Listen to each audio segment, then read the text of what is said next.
Good afternoon, everyone. I hope everyone had a great weekend. Happy Monday. I hope you're having a great holiday season as well. Welcome to the webinar today. It's motivating and engaging the adult learner with Adam Springwater. But first, I'm going to turn it over to Robert with Burlington. Well, hello, everybody. Hey, how about we give it up for the music selection there on that intro? I think Sharon Bonney must have been a DJ in her past life, so that was great. Well, hello, everybody. Robert Breitbart here, Director of Educational Partnerships with Burlington English, and for going on 8-9 years now, just such proud sponsors of these wonderful webinars that bring you such great information for all the powerful work you do. And we've got an extra special one, a great webinar today on one of my favorite topics. We talk about adults and adult learning and andragogy so much. So why not talk about engaging and motivating our adult learners? And you've got a fantastic presenter, my colleague, Adam Springwater here. And what I love about Burlington English is, you know, when you think about it, as a former director, what was I investing the most resources in? And that was my teachers. And so, you know, and teachers start the motivating and the engaging of the learner. So the better teachers are set for that, well, then we're off to a great start. So for you, wanting to make sure your teachers have everything, whether they're teaching online or teaching in a classroom, the same great Burlington English projectable lessons, the ICLs, is what they will use. Got a year's worth of projectable lessons at a fingertip. And even with cool stuff we're hearing about now, like blend flex and high flex, like you see on the screen, combining different delivery modalities, we've got you covered. But now we've got a fantastic thing that we never had really in the old book world. Now we've got with digital, with students being able to learn on their phones and tablets and PCs and their Macs, is everything that they're going to see, whether in live, you know, engaged instruction with their teachers, what they're going to be doing, this same, very similar screen in a blended format when they're doing work on their own or asynchronous. I also love that, you know, with so many teachers being part-time hourly, that we give them everything they need with our course and lesson planners. They have all their ideas for super engaging lessons, and they can take a look at that and they can be ready for a fantastic class, you know, in a second. But what about that student learning at home? And I know that's where I always struggled, was when I would get home away from live instruction. What if I ran into roadblocks? Well, with our translations in Burlington English and the fantastic models that you see for work I'm going to be doing as a learner at home, I've got everything I need to be supported and not reach frustration points. We also talk about, again, andragogy, adult learning, and we as adults want to be, you know, we want to help guide our instruction and be true partners. Well, with Burlington English, particularly if I'm working on my own, I can know at the touch of a button exactly how I'm doing and be motivated every step of the way, whether I'm with my class or, again, on my own. And speaking of which, with so much work being done at a distance, isn't it great that we've got super ways that teachers can email and connect with their students, like I say, at the touch of a button. So thank you to everybody. I hope you reach out to us. Merry, happy everything, but please, I've got more than 60 colleagues out there in the field who would love to assist with everything that you're doing. So it's burlingtonenglish.com/contact. And with that, I'll turn it over to Bethel and Adam. Thank you, friends. Thanks, Robert. As always, the best energy. And thank you to Burlington for a great partnership. Now I'm going to turn it over to Adam Springwater. So sit back and relax and enjoy the webinar. All right, thank you all. Robert, thanks for that great introduction. I just want to get started. I just put my email address, both of my email addresses in the chat for you. Full disclosure, I now work for Burlington English. I'm one of Robert's 60 colleagues in the field. I work in California, the Bay Area. And I've done quite a bit of work in adult education. You're welcome to go to LinkedIn and take a look at my background and also reach out. And what we're going to do today is, first I'm going to share my screen. All right, and you should all be able to see that first slide. And what we're gonna do is we're gonna spend the better part of the next hour working on a topic that Robert correctly identified as motivation engagement of the adult learner. Specifically, my concern as an educator, and I've been working in education for the last 3 decades, is always with the students, with the staff, and with the programmatic goals, and in that order. And I know that that's your goals too, because all of us are here because we planted our flag clearly with the students. So we're going to spend the next hour looking at the andragogy, as Robert put it, the adult ed learner, specifically how to motivate and engage that adult learner and make a difference in their lives. Now, I've asked Bethel to keep an eye on the chat box for me. I'm going to click away from that and focus on the webinar, and there'll be time for questions and answers at the end. If you want a copy of the slides, email me. They should already be available to you through COE, but I'm happy to share with you. And what I'm sharing with you today is meant to be shared freely. I give it freely, share it freely, and I welcome your feedback.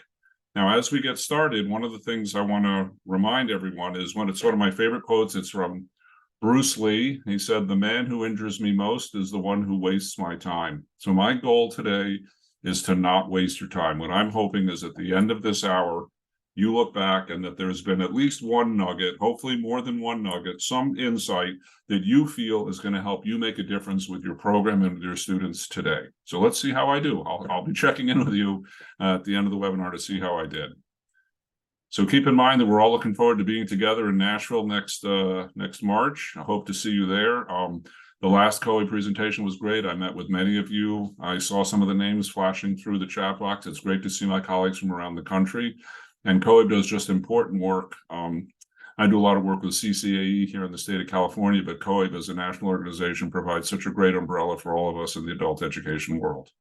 So with that, let's jump in. And as I like to say with the gardening metaphor, let's get our feet wet and our hands dirty as we dig through this garden of education, try to cultivate a little bit of new ideas and see if we can till the soil a little bit better and hopefully engage our students in a better way. One of the things I want to share with as I get started is that everything I'm sharing with you is research-based that I learned from someone else.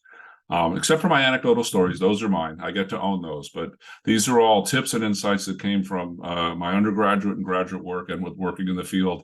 And quite frankly, in the last 20 years from colleagues like you who give me feedback. So again, note my email address and please give me feedback. When we talk about motivating the adult learners, we're really talking about two things. We're talking about, and this is really the cliff notes, the meat of the entire presentation. To motivate adult learners, we set goals, and then we'll look at the way to change the way adults think. But motivating is a trick title because students in the programs that I've worked with, the programs I've observed, are motivated. Even that student that's been ignoring you for 3 hours, the past 3 hours, that takes a tremendous amount of motivation.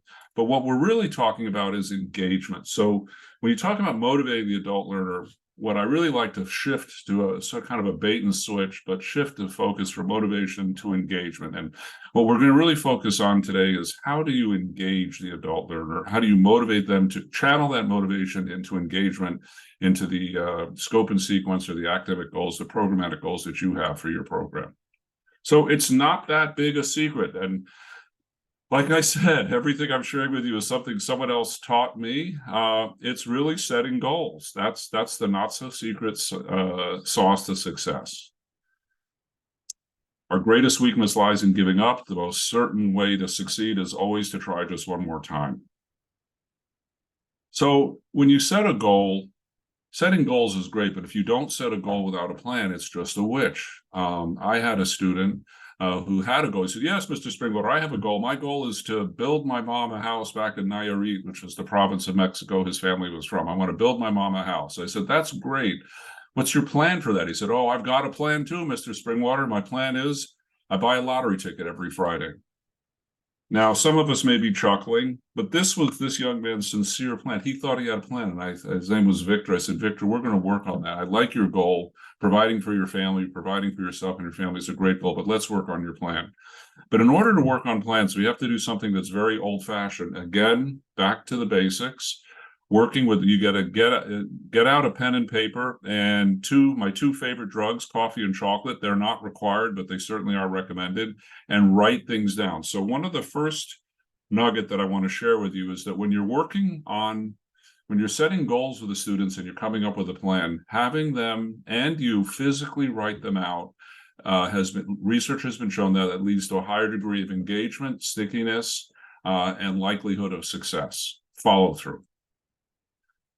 So for those of us that have taught at the K1 and elementary level, this is very familiar. SMART goals I'm not reinventing the wheel. They are effective. They were effective 25 years ago when I learned about them, and they've been consistently effective, applied across every phase of business and education. And SMART goals are specific, measurable, attainable, reasonable, and timely. And when you apply SMART goals to anybody's plan, you're going to find that it's more effective. But again, you got to write it out. So push that laptop aside, get out that pen and paper and write them out. And as you're writing these goals out, when you make the plan, when you have a goal and you set a plan, again, Benjamin Bloom's Principles of Mastery Learning, if you break it down into manageable bites and achieve success at every bite, all students can be successful. This is Benjamin Bloom's Principles of Mastery Learning. You can Google that. That's a great 15-minute read there. But you break these goals down and you make sure that each step along the plan is reasonable for the student. So the secret of your success is determined by your daily agenda. So those of you that have worked with me before know that I like to pepper my presentations with whatever books that I've been reading lately. If we were in person, I'd be having those of you in the audience read these out loud. So we're setting goals. We're going to start with goals, and we're going to talk about how to turn goals into effective plans that are using smart goals in order to set those plans. But they have to be relatable. That same student, Victor, that I mentioned earlier, I don't know why I'm thinking about him a lot today, but here we go. We'll talk about Victor G a bunch today. He wanted to build his mom a house, provide for his family. He had an older brother. He came from very poor background, very, very difficult life, and was struggling. And his older brother had broken the cycle of poverty and was going to the junior college and was going to go to law school. Victor liked to argue a lot, very, very smart young man. And I suggested to him that he be a lawyer. But I was doing what many of us are guilty. I was creating a goal that I thought was a good idea for a student, but I wasn't listening to my student. And Victor turned to me and he said, you know, Mr. Springwater, I appreciate what Yvonne is doing. He said, but that's not what I want to do. I really like working with cars. And my goal is to go to auto mechanic school and become an auto mechanic. So whenever we make a goal, we want to make sure that the missing piece of the puzzle is that goal is relatable to the student's experience of what their needs and wishes are for themselves, not my projection as to what I think is best for them.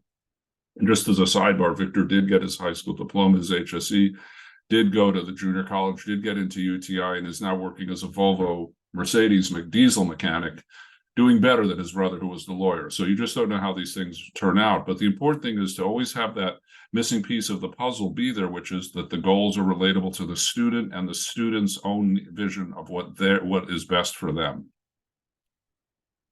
So we've covered a couple of quick points now. And Robert, was funny, we were joking before the webinar. He said, I'm going to put on my seatbelt and get ready for a great ride. Well, hopefully, Robert, you put on your 3-point seatbelt, because we're really going to go for we're going to try to cover a lot of information here in this next hour.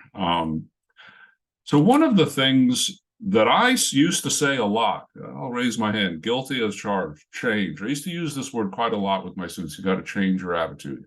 You got to change your study habits. You got to change the way you dress. You got to change the way you talk, change who you hang out with, change your goal, change. And I thought I was being very helpful.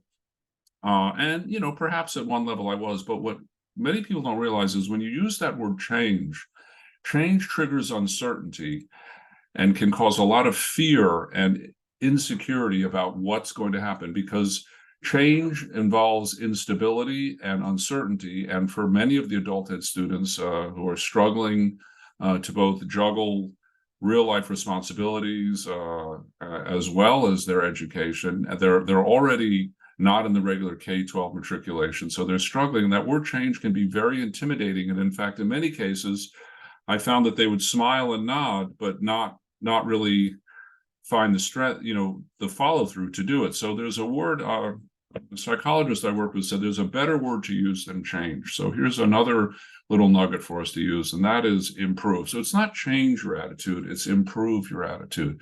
It's not change your study habits, it's improve your study habits. It's not change your work ethic, it's improve your work ethic. And I think you'll all agree that the way that word improve hits you is it, by its nature, gives you credit for what you're already doing and buoys you and supports you as a learner, supports the learner, encourages them to make those improvements. Because again, Benjamin Bloom's principles of mastery learning is that you want to give the student credit for where they are, acknowledge where they are so that they can move forward in some kind of positive thing about what they're already doing for themselves, even if it's just showing up for class. So I'm going to change the way I do presentations and try to improve the way I do presentations. And the way I improve it is by getting feedback from every time I do a presentation, getting feedback from participants and incorporating them into the deck. So let's improve what we do. So if that's the one thing that you walked away from today was, I'm not going to say change to my students anymore, I'm going to say improve, I can guarantee that you will be having a more positive impact on the way your students engage in the activities that you want to see them improve upon. If you don't design your own life plan, chances are you'll fall into someone else's plan. And guess what they have planned for you? Not much. All right. So we've jumped in pretty hot and heavy here in the first 15 minutes, and we've covered quite a bit of ground. We've talked about goals, we've talked about plans, we've talked about SMART goals, we've talked about improving rather than changing, how to engage students in a way that motivates them, how to motivate students in a way that engages them, how to get that dance going. But there is something that happens before we motivate improvement, before we engage change. And what is that? What is that? So we're going to take a look at those steps that happen before the first step so we understand how to have a student turn the right turn into a hope instead of the left turn into despair. And there's a couple of things that studies show that will, my screen is, the studies show will motivate improvement or engage it on an early level. And there's 4 areas. Now, I've worked with a lot of graduate level psychologists and adult educators. And there's a whole PhD of worlds out there. This is by no means a comprehensive list. In fact, everything I'm sharing with you is really just a snapshot of the tip of the iceberg of that body of information that's out there. But there's 4 things that have come to my attention. One is trials. So these are things that will motivate a student, that will push them off of whatever spot they're in and get them to show up at that adult ed program, register for that class, come off of I've done a lot of work in corrections, come out of the yard and go to that class, get off early from work or even get off late from work and still make that extra effort to study and to get that educational piece that has been missing from their lives, and basically play the long game of improving their lives so that they can have more academic success and more economic success, more social success, and more personal growth. And these things all go together. Repeated studies have shown that. So what are the kinds of things that engage students or motivate them in order to take that first step? And there's 4 main areas that I've been able to identify that do motivate them. One is trials. These are tests or challenges, things that challenge you and you rise to the occasion. Another are examples, like the example I gave before, Ivan, Victor's brother, who had broken out of the barrio, basically the gang mentality that they had grown up in, and was set his sights on some kind of graduate degree. There's competitions, changing tides. Certainly for those of us that were in the workforce in 2008, you saw economic factors change dramatically, and many people who thought they had secure jobs suddenly were without jobs. And that's where that's where most of our funding comes from. The WIA and the WIOA grants came from, the motivation of how do we recalibrate and retrain people into different industries. So those are competitions and changing tides. And the last one, mentors. It's funny, I've done this workshop a few times, and people say, well, what do you mean by mentors? I say, well, these are guides or heroes, people who would inspire you. But you know what? If you're not sure who your students' mentors are, it's you. You're the adult standing in front of the classroom who clearly has something together, more together than they do, trying to guide them, try to bring them to your type of success. In fact, there's a great quote from Maya Angelou about that when you achieve success, your mission is to help others achieve it with you. So let's take a look at this. Now that we've looked at how to set goals, how to make plans realistic, break it down in steps.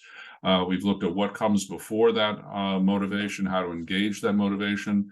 Let's take a look at 3 basic types of motivation. Now, those of you with psychology degrees, and thank you, my colleagues who've studied psychology, especially adult ed psychology, andragogy, know that this is by no means an exhaustive list. But we're just going to take a look at 3 areas. And this came out of a collaboration I did with Dr. Carmen Stewart, a wonderful woman who works in adult ed and worked with me about 10 years ago. And we talked about what were the motivations. And so there's 3 basic motivations that we can look at. And again, not a comprehensive list. There's emotional shake motivation, push motivation, and pull motivation. And all 3 have an effect on the learner. And let's take a look at how these 3 things, how you can move from emotional to push to pull motivation. One of my favorite authors, Maya Angelou. Do the best you can until you know better. Then when you know better, do better.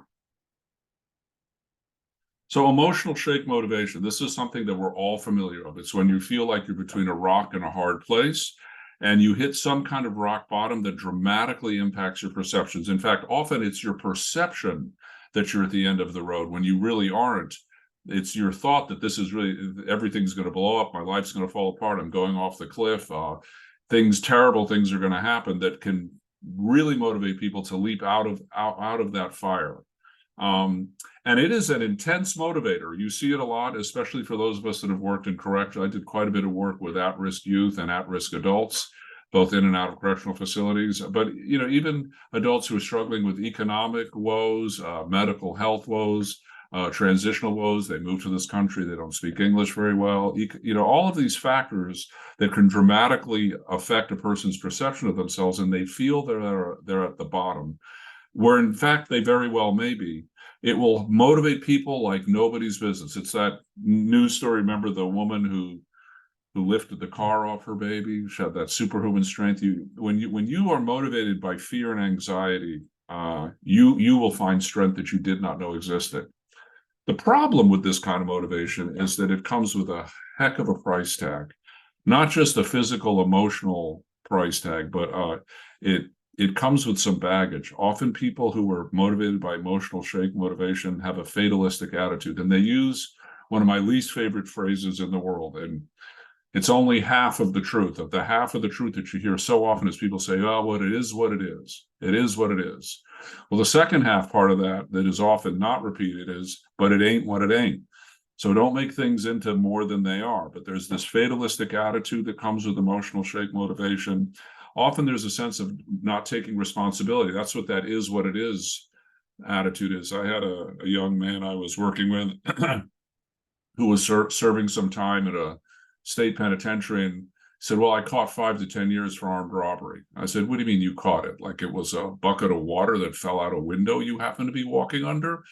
And it was time for a little tough love. I said, you went down to the corner knowing what happens on the corner. You saw the car pull up and you looked in the car and you knew what kind of people in the car. You got in that car not knowing what they were going to do, but you knew it had to be something crazy. And then when they went and robbed the liquor store, yeah, you were arrested as accomplice. So there's a sense of no responsibility. And this guy was highly motivated by emotional shake motivation.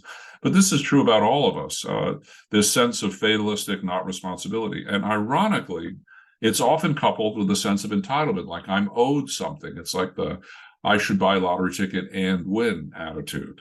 But the long-term effects of this is that it creates a sense of low self-esteem and can lead to some very destructive behaviors. So let's take a look at another type of motivation, push motivation. This is the one that you and I are most familiar with because it's what we do in education. We do push motivation. Push motivation is when you motivate a student or motivate a person is motivated by an external force that surrounds them, usually on all 6 sides, top and bottom too, and pushes them in a particular direction with some strict rules, boundaries, consequences, agenda, expectations for behavior. So we see that in the classroom, we see that in the workforce, we see that in the military. For those of you that have been of service to our country, I thank you for your service. And yes, we also see it in law enforcement. However, one of the problems with push motivation, and I'm sure you'll all be familiar with this, is that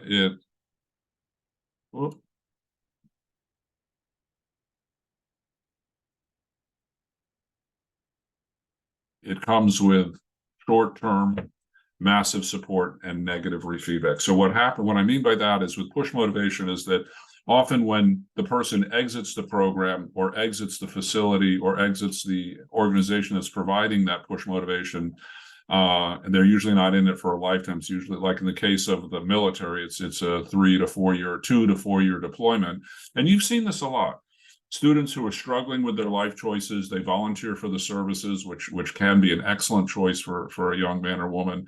They go into the branch of service. They do great while they're in it. As soon as they get out, they go back to their hometown and they fall back into the same patterns they were doing before, because that push motivation only existed while they were in that environment. You've seen that as students, and you all know this. The student who comes to your program and you really, with love in your heart, ride them hard and give them guidance and hold them accountable and do all the things that we talk about doing, and they're successful within the school program. But then as soon as they leave the school program, the work ethic and the confidence to do that kind of to maintain that ethic falls apart. So not only is it short term, but it requires a massive amount of support. And often, in many cases, especially in law enforcement and in the military, it's carrot and the stick, and there's a pretty big stick, pretty big negative reinforcing portion of that. So now you're asking yourself, you say, well, Adam, we're not dumb. You mentioned 3 kinds of motivation. We got rock bottom, we got push. So you must really think the world of pull motivation. And pull motivation, you're right. Pull motivation, when you engage students, when all of us are motivated by pull motivation, that's when we're pulled along by our internal forces, our dreams and passions. But I'm not leaving you with some Disney answer, ladies and gentlemen. What we work with is adults who face serious consequences in a serious world. I'm not talking about fairy tales, reading sunset stories with you and your buddy by the beach. What I'm talking about is the type of internal force, dreams, and passion that come from self-responsibility, self-esteem, and self-awareness. And you will see that as we've been working this morning or this afternoon, depending on what part of the country you're in, we've been working today, that what I've been really driving at is how do we develop a sense of self-responsibility, build self-esteem. So self-responsibility is make that plan. Self-esteem is let's improve rather than change. And self-awareness is what part of this program are you going to own for yourself? How are you going to do this? What are your goals? And how do we help you achieve your goals, not my goals for you? So all 3 of these motivations, to summarize, play into the lives of the learner.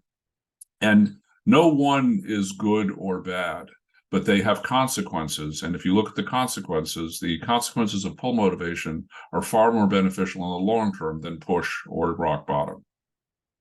So when you have a student come into with rock bottom motivation, it's okay to move them into a push motivation situation. Someone who's really feels their life is falling apart and they've gotten to you into your program, that's a good place to start. And now we say, we're not going to change that. We're going to improve it. Let's improve it by showing you how to structure your life, how to create goals, how to make a plan, how to break that plan into manageable bites. That's push motivation.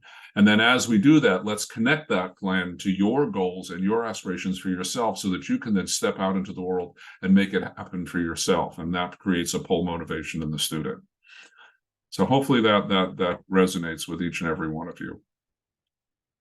Now, I find lists interesting. So when we talk about personal accountability, I found this research really recently, and this one graph, I could have spent the whole hour on this whole graph. And when I share this with students, by the way, all of my slides you may have noticed are intended to be shared by you with your students in your class. So feel free to distribute widely.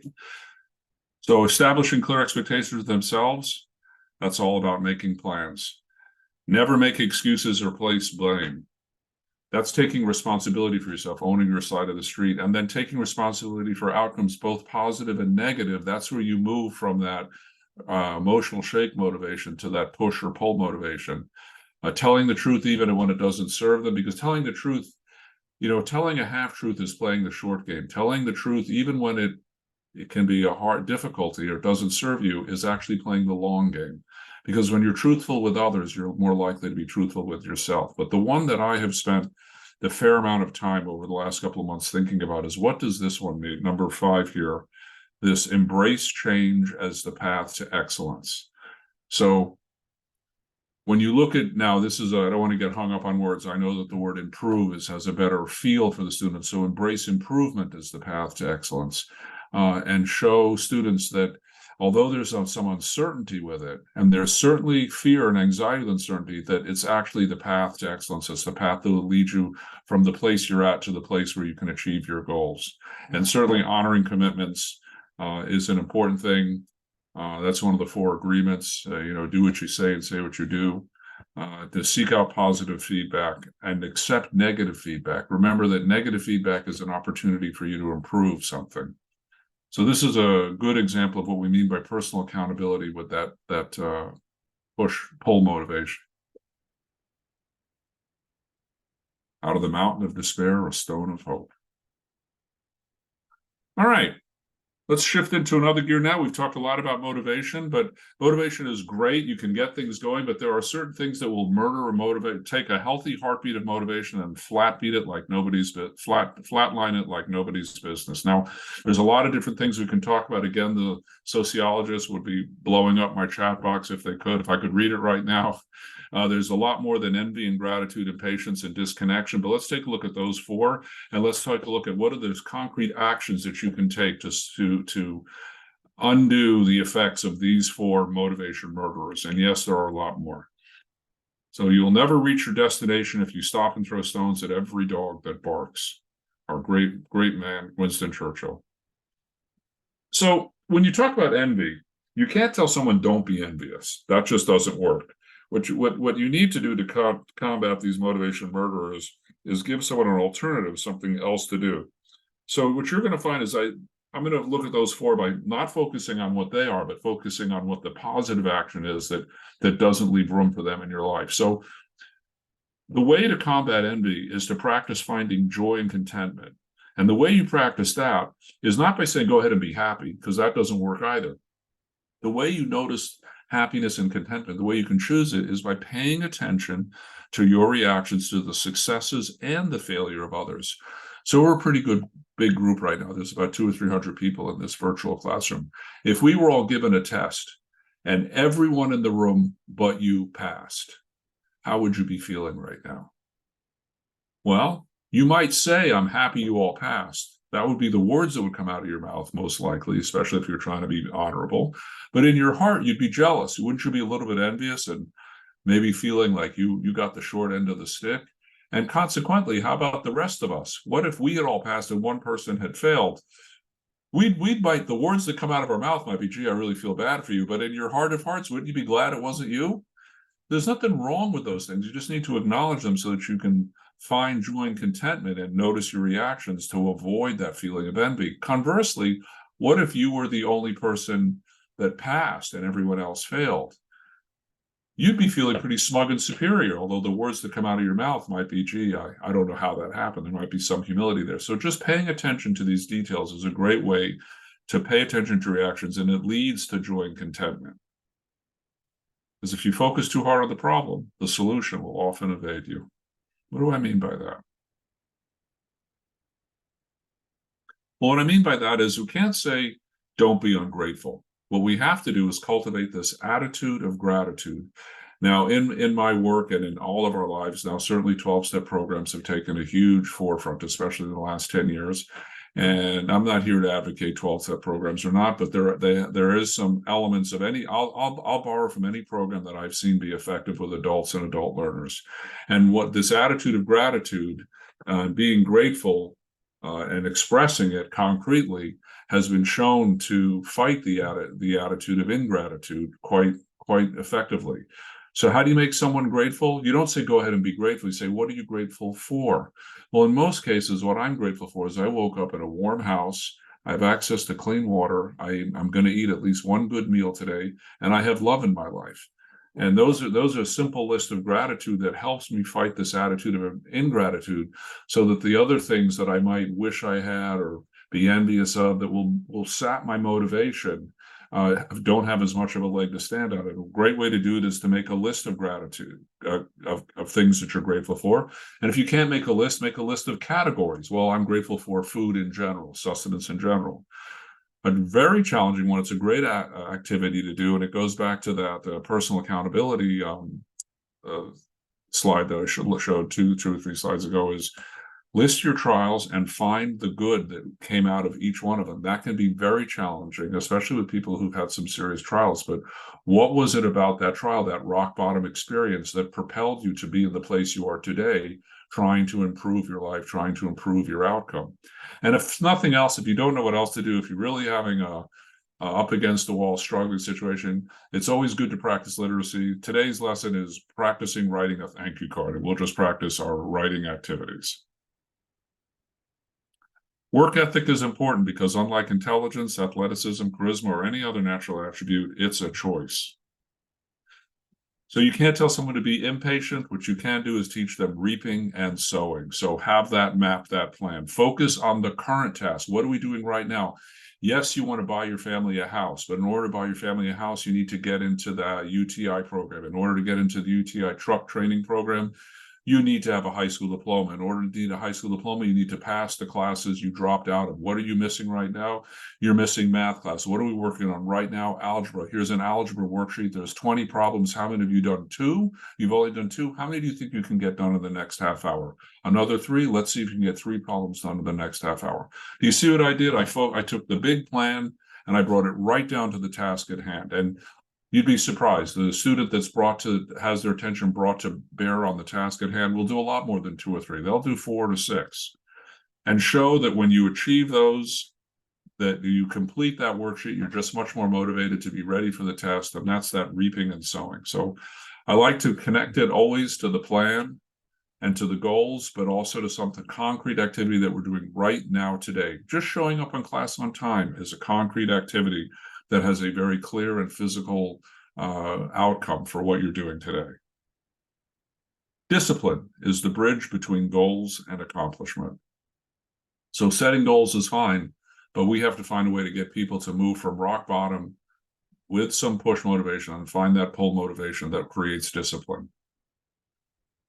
So disconnection is a tricky one, and how do you create engagement? And we've talked about a lot of things already today: pull motivation, using SMART goals, aligning goals to passion, making sure that people hang out with the right people. If you hang out with the guys on the corner, then you're going to be doing what the guys on the corner do. If you don't want to be doing what they're doing, find different people to hang out with. That includes the voices in your head. And hold people accountable. That's where that concrete get this worksheet done right now. That's where we as teachers have the greatest, that's where we become heroes in their lives, because we can hold them accountable to the plan that they set in order to achieve their goals. That's what we bring to the table. One of my favorite actors, Denzel Washington: you will never be criticized by someone who's doing more than you. You'll always be criticized by someone doing less. Remember that. So ignore the noise in the marketplace. Pay attention to the price of the fish, as my grandmother would say. All right, with the last 15 minutes, we're going to shift, and let's take a breather here. If we're in a workshop together, this is where we do a little breakout. We'd have some discussion. We've covered quite a bit of work, and hopefully you feel that I've put some nuggets in your pocket that will help you make a difference for your students and their goals in life.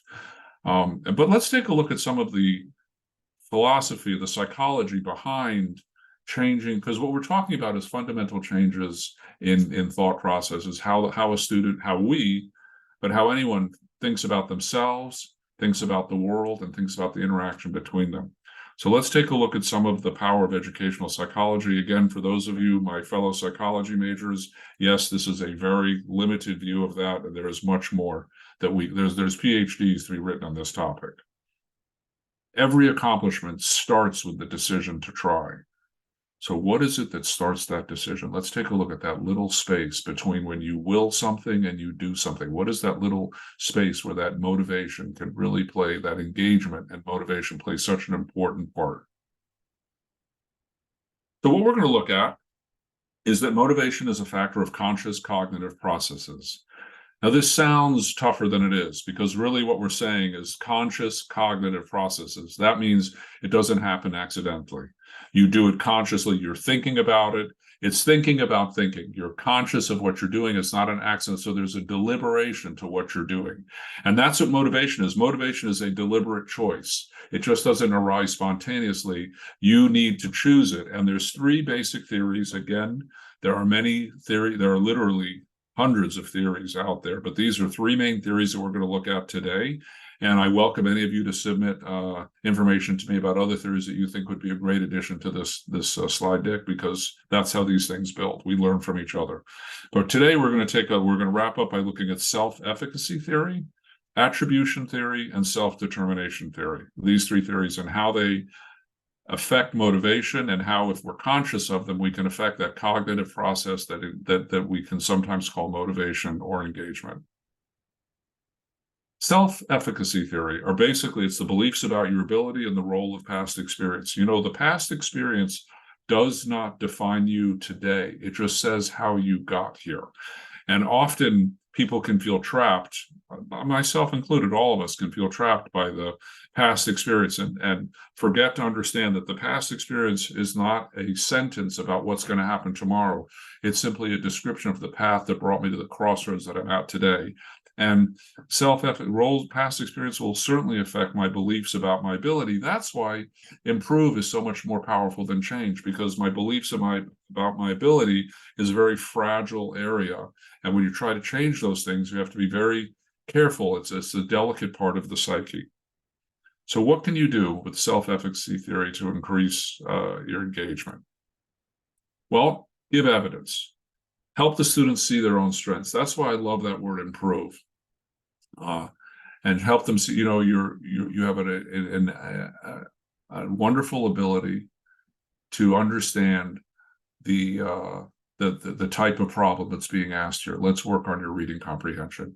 Writing. I really like the way you use capitals and end punctuation. All your sentences, your handwriting is neat and clear and concise. Let's work on transitional words like conjunctions to help improve your writing fluency. Clearly, you've mastered the times tables. Your basic mathematical processes are really solid. You did it faster than I did. Let's work on your understanding of order of operations. You see what I'm doing in every situation there. I've actually targeted, all of us are teachers. You see what the lesson is, but before I get to the lesson, I'm going to build the students' confidence by giving them credit for what they're already doing. Break things into manageable bites. Okay, I've come full circle. I admit it. I'm back to my old buddy, Benjamin Bloom, Principles of Mastery Learning. That old joke, how do you eat an elephant? One small bite at a time. Benjamin Bloom's taxonomy, he famously said that all students can be successful if the work is broken down into manageable bites and they're given enough time to achieve mastery. So make sure that you've done manageable bites, break tasks into smaller achievable pieces. Always allow them to reach mastery before moving on. You cannot build a house of cards. And success before challenge. So always focusing on the strengths. Make sure that when you know a student has to grow in a particular area, you build from a place of strength. So if I know, like in that example I used earlier, student is using what I call matraeta sentence structure. Matraeta means machine gun in Spanish. So sentence structure that is simple. Da-da, da-da, da-da, da-da, da-da, da-da. And I know that I'm going to need to do a lesson on conjunctions and transitional words between sentences, combining sentences and using compound sentences.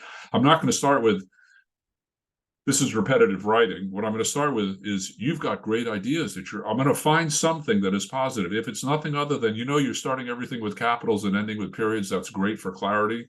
I'm going to start with something that's a strength, and then we're going to build on that and show them how that they can incorporate something to make it stronger. And a great way to do that is use checklists, teach strategies. In KWL, all of you that are my early childhood ed teachers, I was a preschool teacher for many years. I ran a Montessori program before I got into adult ed. Our elementary, KWL, what I know, what I want to know, and what I learned. These are basic strategies. Whichever strategies that you learned, apply them to show success before challenge and track what you're doing. Just remember that attitude is a little thing that can make a big difference. So here's one of my favorite things to think about, which is attribution theory, which is basically how to lose the victim status. So we all move between internal and external locuses of control. All of us, myself, even during the course of this presentation, if you've listened to me, I've moved back and forth between things that I felt very strongly about and points where like when I was hesitating because my computer screen was doing something weird. I had this sort of brief moment of victim status, like, oh, geez, Zoom is not cooperating with me. So we all go back and forth between doing this. And one of the things I just did with you just now is I made myself vulnerable by describing a point in this presentation about 10 minutes ago where I was stumbling a little bit. Because I like to do that with my students to let them know that I struggle with these things too. So I'm not Superman, or none of us are super people that don't struggle with this, that all people struggle with this. And it's the awareness of it that will bring the power. Remember, conscious cognitive process. So your awareness of where you are on this locus of control. Are you all the way over on external, feeling that I can't do anything, it is what it is, I can't control anything? Or are you far on the left, saying, I am master of my captain of my fate and master of my ship, and things are going to work great? Or are you somewhere in between? So here's a great infographic that really shows concrete examples of things that are in my control and out of my control, and understanding what the difference is, so that when I'm struggling with something that's out of my control, I can realize that I've put my locus of control externally, and my power doesn't lie there. My power lies on the internal thing. So what I control are my boundaries, my thoughts and actions, the goals I set, how I speak to myself. I heard an interesting TED talk on this, that, the person was saying that when you hear the voice giving you the negative lecture in your head, the voice is not you. You're the one that's listening to it. And I thought, what a powerful way to separate being from feeling. That when I say I'm angry, that's not actually true. What I say is I feel anger. And anger is, these thoughts and feelings do not define me. They're just simply flow. So I control those things, and what I give my energy to, or how I handle challenges. Things that I don't control, opinions of others, what they do, the future or the past. The past is always pain, even when you're remembering something wonderful that happened, because there's the pain of loss. And the future, I've said, is always fear, because even if you're looking forward to something exciting, you're never quite sure if it's going to turn out right. But if you stay in the present, that's where all things are possible. That's where everything happens, and that's where your power lies. So what's out of control is what happens around me, what other people think of me, the outcome of my efforts. That's a big one. Again, we go back to that. People who want to buy the lottery ticket only if they can win. We need to be taught and practice doing the right thing because it's the right thing to do. And the outcomes are going to be what they are, and I will react to them when they happen. And I will change my goals and my plans based on those outcomes, but I won't be defined by them. This is a great slide. So how do you use this to increase? Let's summarize. So helping students identify how they feel. I've done this as a workshop where I have everyone in the room say, I'm angry. And if I had you all together, I'd have us all yelling, I'm angry, I am angry. And then we change it to, I feel angry. And if you do this in your head, even the way I say it, it takes its power away from you. And you take the power away from the feeling no longer being defined by it. That's an example of how feeling impacts attitude, attitude impacts behavior, and behavior impacts outcome. Remember, attitude's a little thing that has a big outcome. I like this list. Sometimes people, building students' confidence about inadequacy. So-and-so is smarter than me. So-and-so speaks better English than me. So-and-so is a better athlete than I am, younger than me, all those things. Well, here's 10 things that don't require any talent and yet all lead to success. So if you could use attribution theory to increase your motivation, develop that internal locus of control, be aware when it is driving the boat and when you're being driven in an external locus, determine which ones are stable and which are unstable, and which ones you have control over and which ones you don't. And then just recognize where you are. Oh, I'm feeling insecure right now. The technology's not working for me. Well, that doesn't mean I'm bad at technology. It just means that this particular Zoom button's not working. I'll get it back together, rather than catapulting over the edge. Because, as some of you may notice, I'm quoting Winston Churchill a lot. I just read a biography of his, which I enjoyed quite a bit. So continuous effort, not strength or intelligence, is the key to unlocking our potential. So, and last and certainly not least is self-determination theory. So let's take a look about how self-determination theory can help inspire motivation. So it's got three basic areas. There's competency needs. You have to have, this is the quadratic equation. In order to deal with the quadratic equation, you must have a basic understanding of fractions, decimals, percents, and exponents, and order of operations. In fact, quite frankly, I don't care what your lesson is today for math or for any subject, daily practice in fractions, decimals, percents, and exponents and order of operations will lead to higher passing scores on any HSE or any competency exam. So, but you do have to have basic competency skills in order to achieve academic success. You have to be able to decode English phonemes at least a third grade level, and then be able to read at least a fifth or sixth grade level in order to take nearly any of these HSE tests a week. Those are just basic competency needs that you have to have. So recognizing the gaps, using assessment to inform your instruction, and developing a program that identifies those gaps is a key part of the program, and one that we often focus in almost entirely on. But there's two other areas that help determine, and the other is autonomy. And I mentioned this earlier.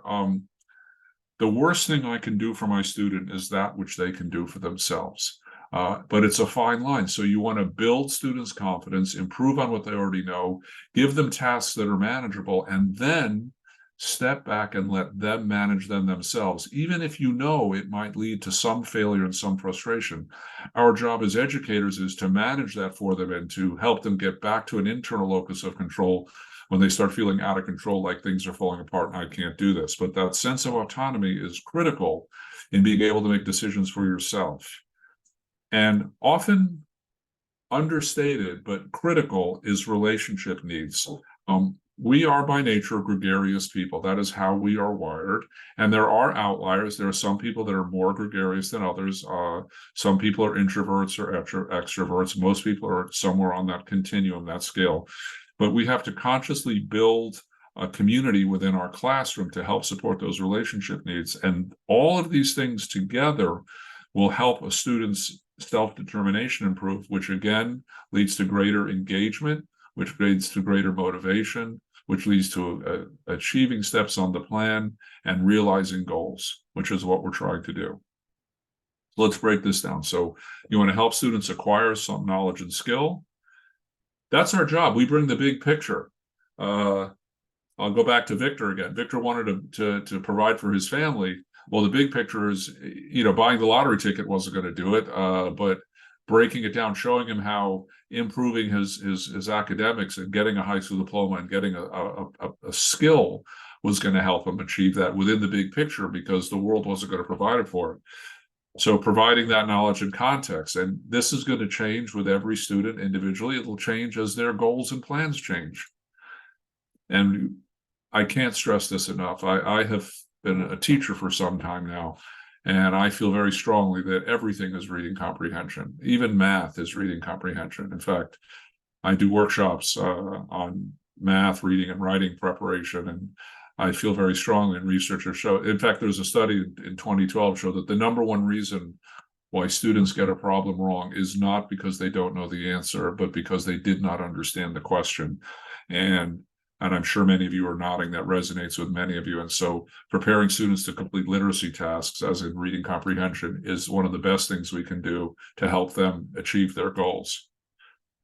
Create an environment that promotes connection. Find out about your students. Be culturally aware. Be culturally vulnerable yourself. I happen to come from a mixed race family. That's not a criteria for having cultural awareness, but my stepmom, rest in peace, used to say, Adam, if you're not willing to be uncomfortable, then you're not really willing to change, are you? And cultural awareness means being willing to be uncomfortable, to be someone who doesn't know, to ask a question and not know the answer, to be curious, to be genuinely curious about another person's culture and background, to learn from them, not to convert, change, or judge, but just to be aware of it, and to have people do the same with you, and to not feel judged or less than when you do it.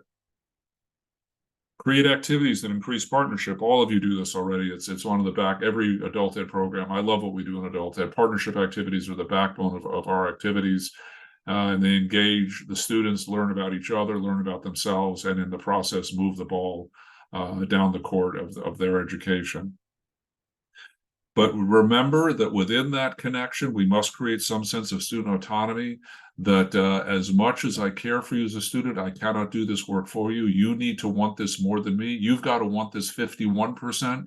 I can't want this more than you, but my job as a teacher is to help you get to that place. You may not start off that way. You may start in a rock bottom motivation situation where you're being threatened emotionally or even physically or legally to be in the program. But I'm going to show you how to find that push motivation. I'm going to create a push motivation environment that helps you find the pull motivation, that helps you have your own autonomy, your own internal locus of control.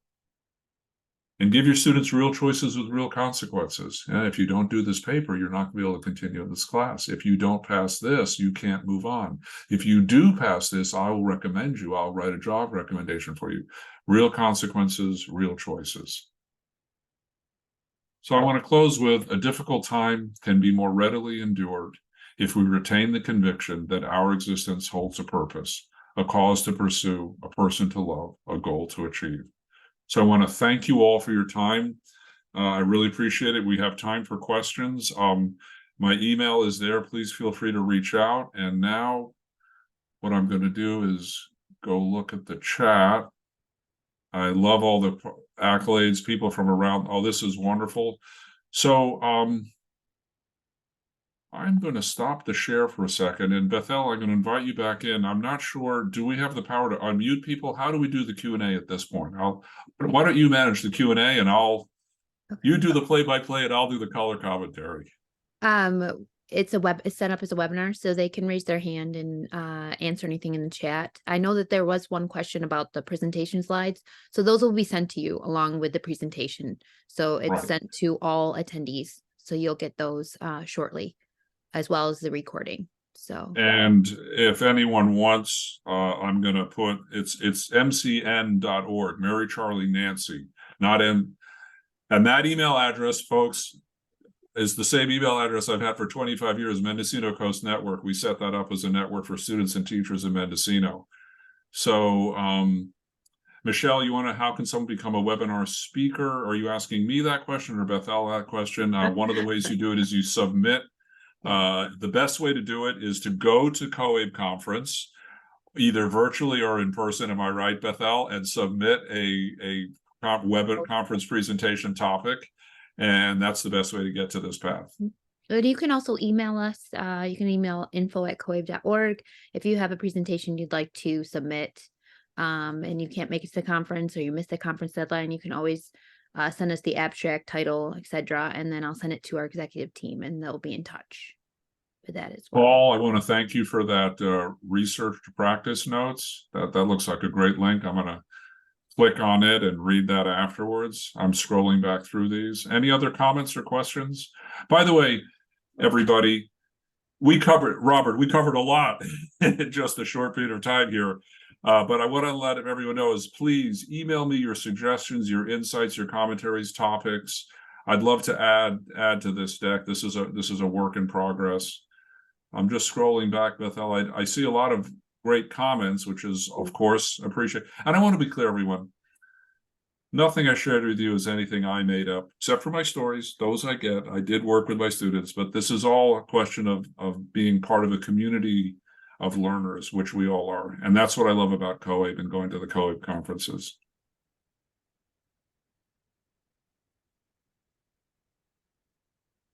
These are great comments. This is wonderful. Oh, and Michael, thank you for that link. KQED. You must be in California. I will look at that link. Well, Bethel, it looks like people are pleased. And I just want to let everyone know that whatever holiday you celebrate this season, please celebrate it safely. And remember that if you woke up in a warm bed and had access to clean water and at least one good meal and have love in your life, you're probably doing better than most of the people in your county. And let's have a little bit of gratitude about that. The work that we do for our students is so important. And I'm just proud to be a member of this community. Thank you so much, Adam. I see some emails being left. Adam, I'm going to send you the chat following the webinar. That way you can go through if there's someone left their email address, things like that. And thank you, everyone. Have a great holiday. If we do not talk to you, and a great new year. Happy New Year as well. And thank you all for joining us. Have a great afternoon, everyone. Fantastic job, Adam. Thanks, Cohen. Be well. Thank you.